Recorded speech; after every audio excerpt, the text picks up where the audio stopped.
Sering disebut sebagai wakil Tuhan untuk menegakkan keadilan di muka bumi. Seorang hakim seharusnya bersih dan taat pada hukum. Namun sekali lagi wakil Tuhan ini ditangkap karena kasus suap. Tak tanggung-tanggung saudara, kabarnya uang suapnya sebesar 60 miliar rupiah. Sungguh miris, mereka yang dipercaya untuk menegakkan hukum justru membuat hukum seolah tumpul. Mengapa kemudian hal ini masih saja terjadi kepada orang yang kerap disebut yang mulia itu?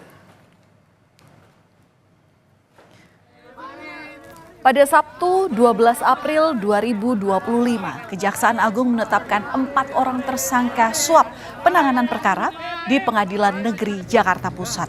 Keempat tersangka adalah Ketua Pengadilan Negeri Jakarta Selatan Muhammad Arief Nurianta, Marcella Santoso dan Arianto selaku pengacara, serta Wahyu Gunawan yang merupakan panitera muda perdata di Pengadilan Negeri Jakarta Utara. Pemberian suap ini terkait pengurusan perkara pemberian fasilitas ekspor minyak sawit mentah atau CPO dan turunannya. Yang menyeret 3 koperasi besar antara Januari 2022 sampai dengan Maret 2022. Agar majelis hakim yang mengadili memberi putusan onslak atau perkaranya tak terbukti dan dapat lepas dari tuntutan hukum. Perkara ini terjadi di Pengadilan Jakarta Pusat.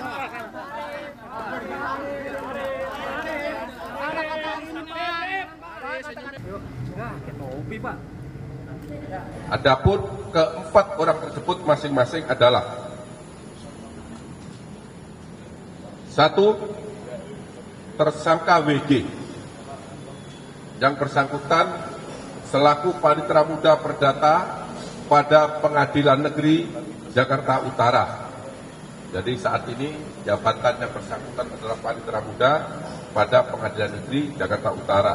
Kemudian yang kedua, tersangka MS yang bersangkutan adalah seorang advokat. Kemudian yang ketiga adalah AR, juga sebagai advokat. Dan yang terakhir adalah MAN, yang bersangkutan saat ini menjabat selaku Ketua Pengadilan Negeri Jakarta Selatan.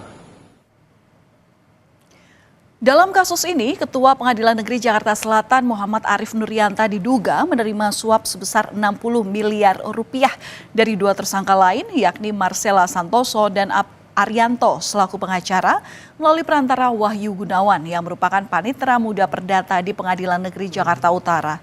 Suap ini terkait dengan pengurusan perkara pemberian fasilitas ekspor minyak sawit mentah atau CPO dan turunannya, yang menyeret 3 korporasi besar antara Januari sampai dengan Maret 2022 agar majelis hakim yang mengadili memberi putusan onslak atau dapat lepas dari tuntutan hukum. Perkara ini, saudara, terjadi di Pengadilan Negeri Jakarta Pusat. Namun mengapa Ketua Pengadilan Negeri Jakarta Selatan yang ditangkap? Kejaksaan Agung menjelaskan bahwa saat itu Muhammad Arief Nurianta menjabat sebagai Wakil Ketua Pengadilan Negeri Jakarta Pusat. Muhammad Arief Nurianta kemudian dilantik menjadi Ketua Pengadilan Negeri Jakarta Selatan pada 7 November 2024. Langkah Kejaksaan Agung tidak berhenti di situ saja. Setelah menetapkan 4 tersangka, Kejaksaan Agung juga menetapkan 3 orang hakim sebagai tersangka terkait dengan dugaan suap pengurusan perkara pemberian fasilitas ekspor minyak sawit mentah atau CPO yang menyeret 3 korporasi besar. Ketiganya adalah Juyamto selaku Hakim Ketua, Agam Syarif Baharudin, dan Ali Muhtarom selaku Hakim Anggota. Ketiganya saat itulah yang menangani kasus perkara ekspor minyak sawit mentah atau CPO di Pengadilan Negeri Jakarta Pusat. Menurut Kejaksaan Agung, saudara, ketiga hakim ini ditunjuk oleh Wakil Ketua Pengadilan Negeri Jakarta Pusat saat itu, yakni Muhammad Arief Nurianta. Kejaksaan Agung menduga ketiga tersangka ini menerima suap Muhammad Arief Nurianta sebesar 22,5 miliar rupiah. Suap tersebut diberikan agar putusan perkara 3 korporasi besar tersebut onslak atau putusan lepas. Namun yang kini menjadi pertanyaan, Dari uang 60 miliar rupiah yang diberikan pada Wakil Ketua Pengadilan Negeri Jakarta Pusat saat itu, Muhammad Arif Nurianta, hanya sebesar 22,5 miliar rupiah yang sampai ke tangan para hakim. Lalu, kemanakah sisanya? Jadi uang 60 miliar itu diterima oleh Wakil Ketua Pengadilan Negeri Jakarta Selatan saat itu. Jakarta Pusat pada saat itu. Kemudian tadi saya sampaikan berapa yang diberikan kepada 3 majelis hakim. Sudah pada dengar semua. Pertanyaannya gimana sisanya? Inilah yang masih kami kembangkan. Apakah sisanya masih ada yang dibagi kepada orang lain, ataukah seluruhnya dikuasai atau dalam penguasaan yang bersangkutan, yaitu tersangka MAN. Seiring dengan penahanan 7 tersangka dalam kasus pemberian suap dalam rangka pengurusan perkara pemberian fasilitas ekspor minyak sawit mentah atau CPO dan turunannya yang menyeret 3 korporasi besar, pihak Kejagung juga menyita sejumlah mobil mewah. Mobil-mobil mewah tersebut merupakan milik para pengacara yang diduga berperan sebagai pemberi suap dalam kasus ini. Ada pula 21 motor dan juga 7 sepeda yang ikut disita. Selain mobil dan motor mewah, penyidik juga menyita 10 lembar uang dolar Singapura pecahan 100 dan 74 lembar uang dolar Singapura pecahan 50 di rumah tersangka Arianto, serta 4.700 dolar Singapura di rumah tersangka Marcella Santoso.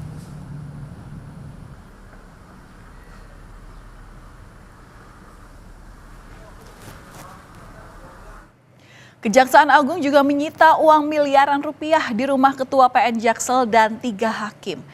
Pertama, saudara, di rumah Muhammad Arif Nurianta, penyidik menyita 40 lembar uang tunai dolar Singapura pecahan 1.000 dan 125 lembar uang dolar Amerika pecahan 100. Kemudian di rumah tersangka Ali Muhtarom, penyidik menyita 360.000 dolar Amerika atau kalau dirupiahkan ini setara dengan 5,9 miliar rupiah. Dan di rumah Agam Syarif Baharudin, penyidik menyita uang sebesar 616.230.000 rupiah. Selain uang, penyidik juga menyita sejumlah dokumen. Pasca penetapan 3 hakim sebagai tersangka dalam kasus dugaan suap terkait vonis lepas terdakwa korupsi ekspor bahan baku minyak goreng, Mahkamah Agung menegaskan akan memberhentikan sementara 3 hakim, 1 panitera dan Ketua PN Jaksel non-aktif yang terjerat dalam kasus ini. Pemberhentian tetap baru akan dilakukan jika telah ada putusan hukum tetap atau inkrah. Pemberhentian tetap akan diajukan ke Presiden setelah Mahkamah Agung menerima salinan dokumen penetapan tersangka dan penahanan.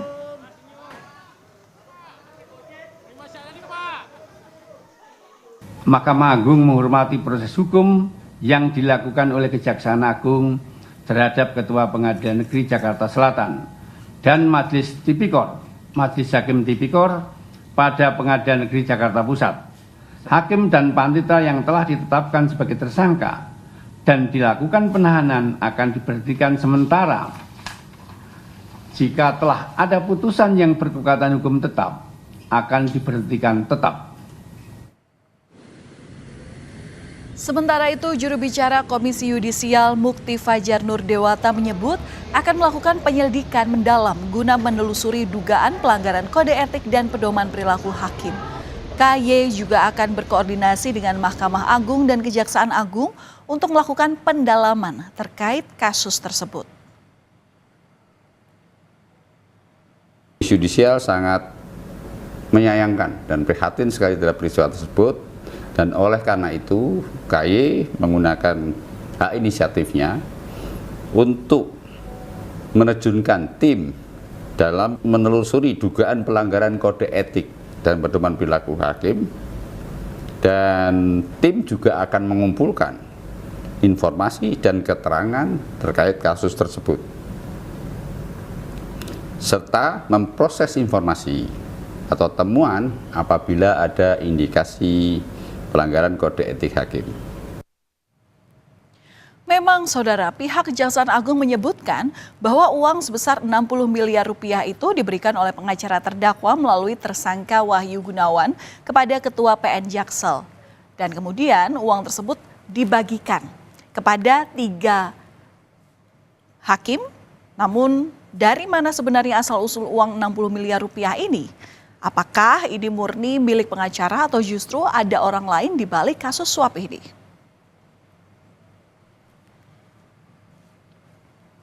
Dan masih segar dalam ingatan kasus serupa yang terjadi di Surabaya, Jawa Timur. 3 hakim ditangkap, Saudara, karena diduga menerima suap. Mereka adalah Erin Tuah Damanik, Heru Hanindyo, dan Mangapul. Mereka ini adalah hakim yang memberikan vonis bebas kepada anak mantan anggota DPR yang terlibat penganiayaan, yakni Gregorius Ronald Tanur. Kalau kita mundur ke belakang, Saudara, pada 23 Oktober 2024, hakim yang menangani kasus Ronald Tanur di PN Surabaya ditangkap dan langsung dibawa ke gedung Kejaksaan Tinggi Jawa Timur. Mereka adalah Erin Tuah Damanik, Heru Hanindyo, dan Mangapul. Ketiganya diduga menerima suap dan atau gratifikasi terkait dengan penanganan perkara tindak pidana umum di Pengadilan Negeri Surabaya atas nama terdakwa Ronald Tanur. Sementara di Jakarta, Kejaksaan menangkap 1 orang berinisial LR yang berprofesi sebagai pengacara. LR ini diduga sebagai pemberi suap dan atau gratifikasi.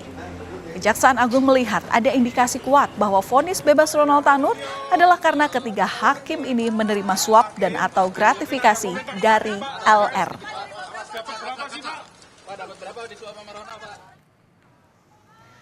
Dalam kasus ini juga melibatkan mantan Ketua Pengadilan Negeri Surabaya, Rudi Pramono. Penyidik Kejaksaan Agung menemukan bukti keterlibatan Rudi Pramono atas vonis pembebasan Ronald Tanur yang diputuskan pada 3 hakim di PN Surabaya. Rudi ditangkap di Palembang, Sumatera Selatan setelah Jampitsus Kejaksaan Agung menggeledah rumahnya dan menyita sejumlah barang bukti, yakni pecahan uang tunai yang terdiri dari rupiah, dolar Amerika Serikat, dan dolar Singapura dengan total nilai yakni 21 miliar rupiah.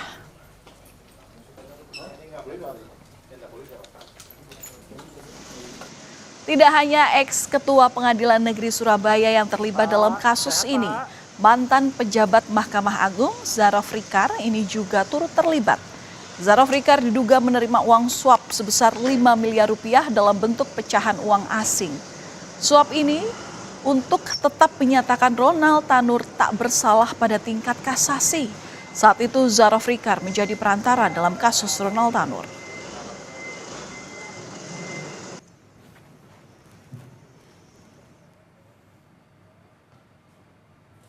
Sungguh miris, Saudara, mereka yang dipercaya untuk menegakkan hukum justru membuat hukum seolah tumpul.